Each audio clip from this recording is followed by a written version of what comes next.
The 4-part agent framework. It's so simple that when you see it, you can't unsee it. There's 4 parts to building an AI agent and a really successful one. There is your input. There's actually the prompt. There is your QA, or what we like to call it, human in the loop. And then there's your output.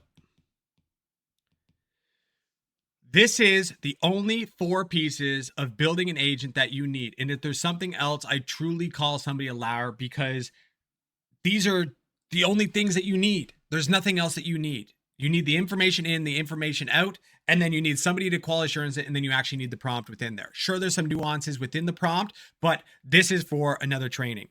What most people do is they feed into their system some sort of information, whether they're writing an email or creating copy or writing a website or whatever it may be. They're feeding the information in.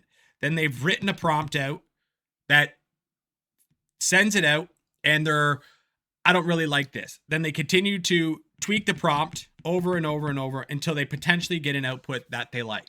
It's the continual process. But the more that you do this, the more likely that you're going to run into hallucinations or the frustration.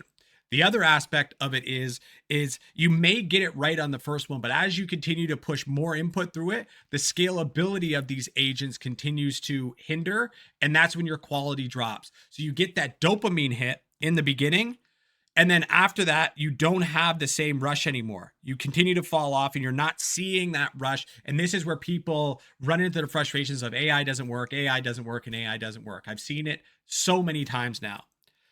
What you need to do to build these systems properly is start with the output. When we work with the client, if they can't prove that they've done something before, we do not build it for them. You have to do it for yourself before you can do it for anybody else at scale. It's the only way to do it properly. There's too many people who are trying to build these sophisticated workflows that are just going to be irrelevant for your business in the next 6 to 12 months. Start with the output. Work your way backwards. Who is the expert, the human that's going to approve that the output is at the quality standards that you're looking for? From there, a prompt is like an SOP for your business. What are the steps that you need to go through? What are the functions? You need to be very, very granular with this, because it is AI. It's not that smart until you train it.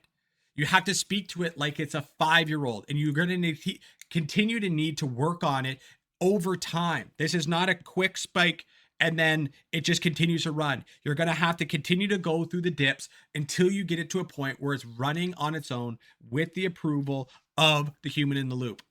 I truly haven't seen something that's 100% autonomous that is truly effective for a business. Once you have these 3 things set up, all you have to do is keep feeding it the input, because the rest of the system is already built. And this is how our businesses run before AI. We're running around with our heads cut off. Like, AI is changing the way that we run business. No, our businesses ran before AI, and they can run afterwards if you know how to set it up properly. And when you look at it in this 4-part agent framework, it really makes your life easy. The last piece of this 4-part, I just want to kind of give you an example of how you would do it if you weren't using AI, or if you were trying to train somebody into your business. So for example, let's say we're hiring somebody to write an email for one of your clients. And again, it doesn't really matter what the responsibility of this person is. But for this sake, we're going to write an email. Hey, Molly, I need you to write an email.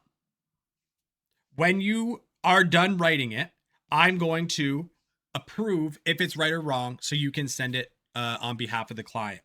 Follow these instructions and use these frameworks and use these strategies to be able to write it, and then use this next client information so you have all the information to be able to do it. It's that simple. If you can remove AI from the actual process itself and then add AI as the tool it is to be able to amplify it, this is where you get results with AI. Stop trying to build these ninja workflows that just do not work. Follow the 4-part agent framework. Start with the output always and make your life easier.